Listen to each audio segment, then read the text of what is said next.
Nekaj 10 krajanov je pred sejo mirno protestiralo pred občinsko stavbo.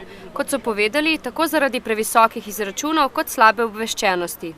Jaz sem dobil 1800 in še nekaj drobiža. Ni, da bi jaz ne mogel to plačati. Gre se pravzaprav za celotno situacijo. Nekaj ljudi pa res ne more, ne? Ali pa veliko ljudi res ne more. In se morajo najti neki viri, ki bi drugače zagotovili to izgradnjo kanalizacijskega sistema. Recesija je tudi za nas občane, mi glih tako nimamo, penzioni so enaki, tam mladi so dobili vrtce povečano, vse tako da tudi mi nimamo denarja, tako kot ga občina nima. Rečeno je bilo, da bo okrog 1200 evrov, zdaj pa 50 evrov manj kot 5000, to je pa velika razlika, ne? Kako si to razlagate, točno razliko? Nikakor se ne moram razlagati, jaz ne bom danes kaj izvedel, če nam pa kjer ga mogo malo stesniti. Krajane so na seji zastopili predstavniki civilne iniciative Glas ljudstva in opozicijski svetniki, ki so tudi zahtevali sklic izredne seje in razveljavitev zdajšnjega odloka o odmeri komunalnega prispevka.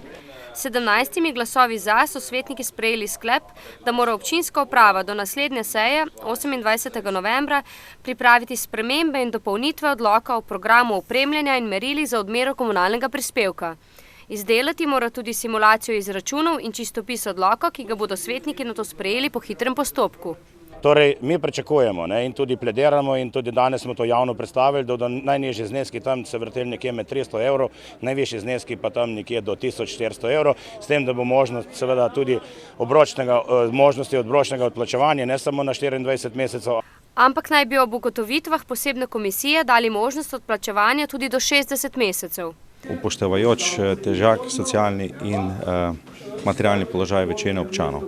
To je tudi, bom rekel, osnovno poslanstvo te iniciative, ki je, bom rekel, do tega trenutka podpira preko 800 ljudi.